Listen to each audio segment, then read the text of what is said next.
Saludos nuevamente del Grupo GEFIC de la Universidad Nacional Federico Villarreal. Estamos en el curso de estática, en la sesión 3, el tema momento de inercia.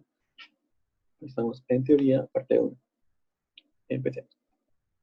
Empezaremos viendo cuál es el objetivo de la clase. La principal objetivo es desarrollar un método para determinar el momento de inercia de un área. Y luego veremos también cómo desarrollar el producto de inercia, así para determinar los momentos máximos y mínimos, principalmente. Luego veremos la definición de momento de inercia. La definición como tal es, cuando vemos fuerzas, una fuerza distribuida que vaya en forma lineal en una superficie, se puede decir, el cálculo, el cálculo del momento de la distribución de carga con respecto al eje implicará una cantidad llamada el momento de inercia. O sea, el momento generado por toda esa fuerza, esa carga distribuida con respecto a un eje, se le denomina momento de inercia. Ahora, para verlo fácil, vamos a aplicar el ejemplo de la que está ahí. Y dice, vamos a sacar un diferencial del área y un diferencial de fuerza. El diferencial de fuerza es igual a P, diferencial del área. En P es el peso específico del fluido que se encuentra, que genera este peso, estas fuerzas, por la profundidad en la que se encuentra, el Y. Tengamos el P definido, ahora sacaremos un diferencial de momento. El diferencial de momento sería Y, o sea, la ubicación de la diferencial de fuerza, ¿no? Y por diferencial de fuerza. Ahora, integramos eso. Sería momento en X, porque lo estamos haciendo con respecto al eje X. Momento del eje X es igual a espacio específico por integral de Y al cuadrado diferencial del área. Ahora, lo que nos importa de esto es la integral de Y al cuadrado por diferencial del área. Y eso se le denomina el momento de inercia del área con respecto al eje X. Ahora, una vez obtenido eso, se podría decir de que el momento de inercia con respecto al eje Y sería muy similar. Sería siendo X al cuadrado, diferencial del área, integral de X al cuadrado, diferencial del área. Ahora, vamos a ver las fórmulas del momento de inercia. Por definición, el momento de inercia nivel diferencial con respecto a los ejes X y Y son diferencial del momento de inercia de eje X es igual a Y al cuadrado, diferencial del área, y de la misma manera similar para el momento de inercia en el eje Y, ¿no? Diferencial. Y por lo tanto, vamos a integrar estas diferenciales y nos saldría que el momento de inercia en el eje X es igual a la integral de Y al cuadrado, diferencial del área, y de la misma manera para el momento de inercia del eje Y, ¿no? Que sería integral de X al cuadrado diferencial del área. Y así vamos también a ver nuestra imagen y dice, podemos ver este diferencial que está aquí, el diferencial del área, el X y el Y. Vemos un R. Sabemos que se cumple que X al cuadrado más Y al cuadrado es igual a R al cuadrado. Entonces, eso nos puede dar una idea de la siguiente forma que les voy a dar con respecto al eje Z. También podemos formular que sería integral de R al cuadrado por diferencial del área, es decir, el momento de inercia con el eje Z. Y se cumple que el momento en el eje Z es igual al momento en eje X más momento en eje Y. Y eso lo podemos relacionar mucho con el Pitágoras, ¿no? Que se encuentra que R al cuadrado es igual a X al cuadrado más Y al cuadrado. Como se pueden dar cuenta de las fórmulas, el momento de inercia con el eje X y con el eje Y sumados darían el momento con el eje Z. ¿Sí? ¿Cómo sacamos esto? ¿Recuerdan el anterior? Diferencial de la fuerza por el diferencial de fuerza es igual a Y por diferencial del área, y diferencial de momento es diferencial de la fuerza por Y. Entonces, al integrar, tendremos que el momento de inercia es Y al cuadrado por diferencial del área, que es para Y, momento en X. Y para el Y sería con el X, ¿no? Para el momento en el eje Y sería usando el X, y sería muy similar. Ahora, veremos el teorema de los ejes paralelos de un área. El teorema de los ejes paralelos puede usarse para determinar, usualmente cuando un área no se encuentra en el eje X y en el eje Y. Queremos determinar el momento de inercia aún es de esa área, ¿no? Entonces, lo que hacemos es llevar un eje paralelo en su centroide,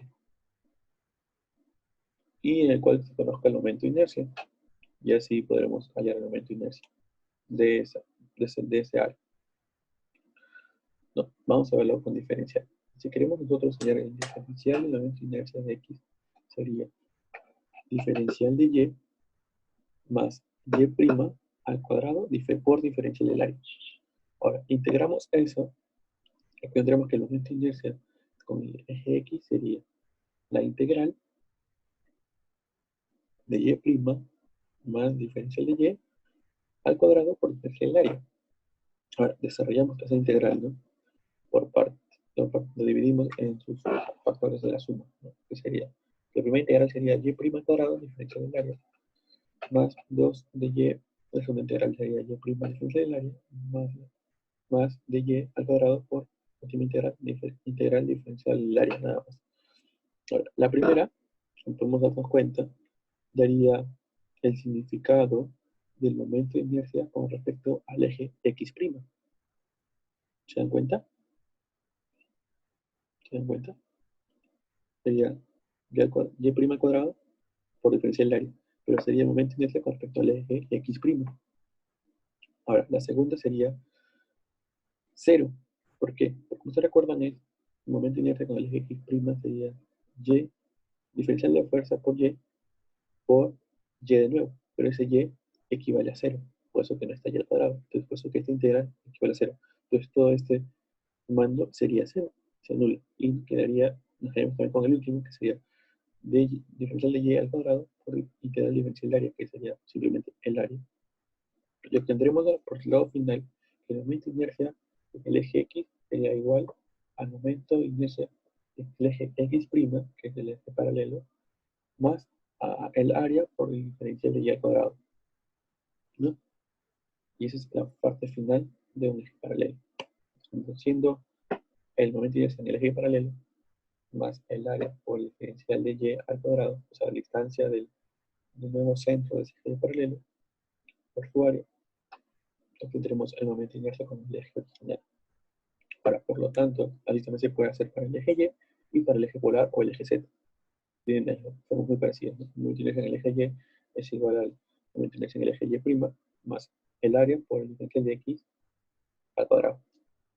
Y por último, para el eje polar es lo mismo, ¿no? El eje polar, el momento de inercia en el eje polar es igual al momento de inercia en el centroide más el área por d al cuadrado. El d vendría a ser d de x al cuadrado más d de y al cuadrado, ¿no? D al cuadrado vendría a ser igual a eso. Entonces se cumple lo anterior, ¿no? De que el eje polar es igual al momento de inercia en el eje x más momento de inercia en el eje y. Radio de giro de un área. El radio de giro como tal es una distancia, pero una definición como tal no es. Es el resultado de una fórmula, ¿no? Pero normalmente en momento de inercia lo que se ve son fórmulas y no son complicadas de aprender. Lo difícil del momento de inercia se podría decir es el momento de buscar las formas para aplicar esas fórmulas, ¿no? Y plasmar la teoría en la práctica. Y de verdad que no está complicado cuando vamos a analizar bien el problema. Pues, como tal, el radio de giro se halla como la raíz cuadrada del momento de inercia en el eje X o en el eje Y o en el eje Z sobre su área.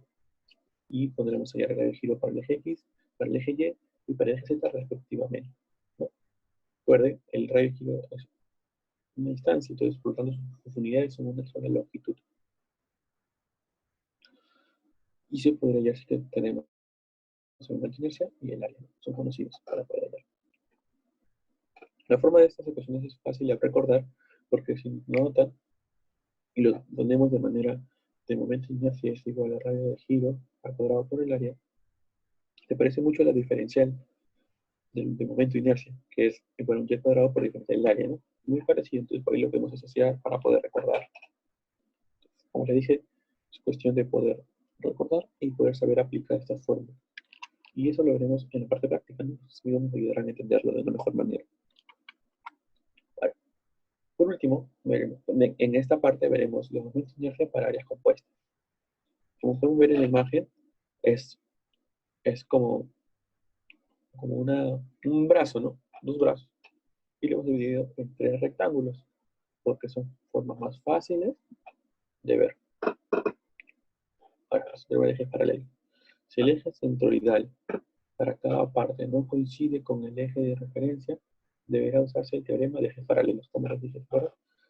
Si la figura no coincide con el eje principal, aplicamos ejes paralelos a su centroide y conoceremos el momento de inercia con respecto a ese eje. Entonces, aquí podemos ver que el primer rectángulo A no coincide en el eje X y Y. Entonces aplicamos ejes paralelos allí y aplicamos que el momento es en el eje paralelo ahí más el área por la distancia al cuadrado del rectángulo A al eje X o al eje Y al cuadrado se determina el momento para el eje X o para el eje Y. Y así igual para el rectángulo D. No, eso tengo distancia. La distancia del A al eje X sería 200 milímetros y la distancia de A al eje Y sería 250 milímetros. Y aplicamos eso al cuadrado por el área, que sería 300 milímetros por 100 milímetros, más el momento de inercia en el eje paralelo de ese A. Y obtendremos el momento de inercia para el eje X o para el eje Y respectivamente. Entonces, como les dije, si el eje central para cada parte no coincide con el eje referencial, deberá usarse el teorema de ejes paralelos. Eso es lo que vimos en la anterior parte. Para determinar el momento de inercia de la parte con respecto al eje referencial, bueno, aplicamos simplemente los momentos de inercia en el rectángulo B y hallamos eso. Ahora, como lo hemos dividido en tres partes, vamos a tener tres respuestas, tres momentos de inercia. ¿Y cómo se halla la respuesta general? O sea, sumamos las tres partes. El momento de inercia de toda la área con respecto al eje de referencia se determina por la suma del resultado de sus partes componentes con respecto a este eje, ¿no? Si vamos acá con respecto al eje X para el rectángulo A, para el rectángulo B y para el rectángulo D, lo que hacemos es sumar las tres. Ahora, hay una observación. Si una parte tiene un hueco, o sea, un agujero, o sea, supongamos que el B sea vacío, entonces, ese agujero, ¿no? Y tenemos ya el momento de inercia de ese sistema. Lo que tenemos que hacer es sumar el momento de inercia que se hace con el rectángulo A con el rectángulo B y restar el rectángulo B, ¿no? Cuando es vacío un agujero, se resta. El momento de inercia se resta. Y así estaría, claro, el momento de inercia se hace de cada parte. Así este vacío también se hace el momento de inercia de B. Así digo, no, pues esto lo haces. Y luego al final lo que haces es restarlo, ¿no? Se asume que está, y para el momento de hacer la parte final no se suma, sino se resta. Pero siempre asumiendo que se encuentra en esa parte vacía, como si estuviera. Y ya después lo restamos. Y es así como se obtiene el momento de inercia para áreas compuestas. Espero que les haya quedado claro. Y si no, bueno, lo veremos de una mejor manera. En la parte práctica siempre nosotros somos muy acostumbrados a hacerlo de esa manera, ¿no? En la práctica poder entenderlo mejor muchas veces. Bueno, eso es todo por hoy para mí. Los dejaré con mis compañeros que vendrán a una parte de la teoría.